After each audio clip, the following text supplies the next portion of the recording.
मनु था खुदा जी आफ़त अचणी, पर अहिड़ी आफ़त किथे बि आई आहे त उन्हनि मुंहुं ॾिनो आहे। हिते कंहिं बि मुंहुं न ॾिनो आहे, रुगो फोटो सेशन थिया आहिनि। सिंधी माण्हुनि जे मलनि ते पटी कंहिं न कई आहे, सिंधी माण्हू ॾुखारिया आहिनि।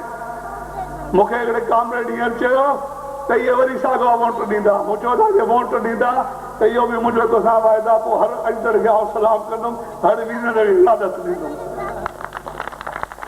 जे हाणे बि असां न सुधियासीं, हाणे बि पंहिंजा पेर न झलियासीं, हाणे बि असां पंहिंजी कुवत खे न मञायोसीं, ऐं जे हाणे असां तब्दील न थियासीं त पोइ असांखे कॾहिं मौक़ो न मिलंदो जो असां सबक सिखूं।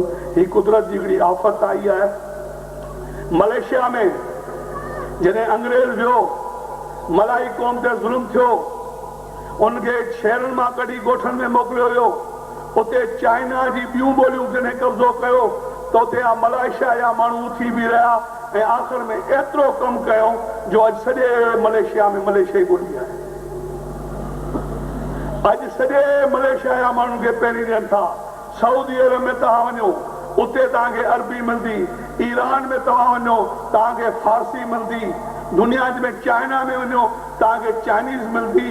त पोइ छा हिते राब्ते जी ज़बान जे करे असांजी ज़बान खां छो ज़ुल्म कयो वियो आहे?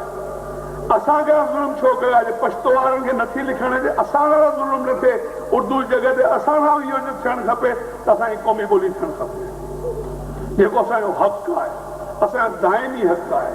असां पोइ हिकिड़ी तहज़ीब जा वारिस आहियूं, असां सकाफ़त रखूं था, असांजो दरिया सां वास्तो आहे।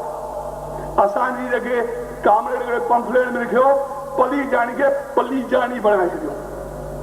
असांजे स्टेशन जा नाला मोनजो दड़ो खे मोनता दड़ो, पंहिंजे लफ़्ज़नि में हुनजी छेड़छाड़ करे हुनजी सॼी मीनिंग ख़राब करे छॾी। इहे असां सां ज़ुल्म थिया आहिनि ऐं इहे ज़ुल्म अॼु ॾींहं ताईं असां हलंदा अचनि।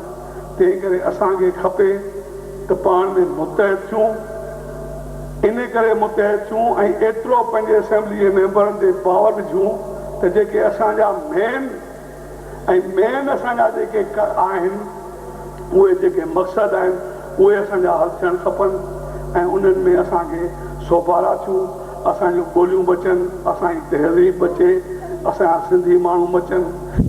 ऐं जेको कमु हले पियो, हीअं जेके बि कम थियनि पिया, इहे सभु नाकारा थी चुका आहिनि। बोर्ड जे अंदरि कंहिं बि माण्हू खे रिलीफ न मिलियो आहे, उन जे जॻह ते सभिनी माण्हुनि खे रिलीफ ॾिनो वञे।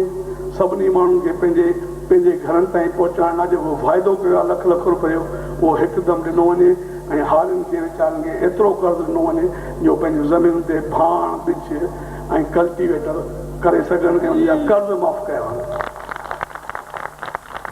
आख़िर में आउं GSN जे पंहिंजी खबर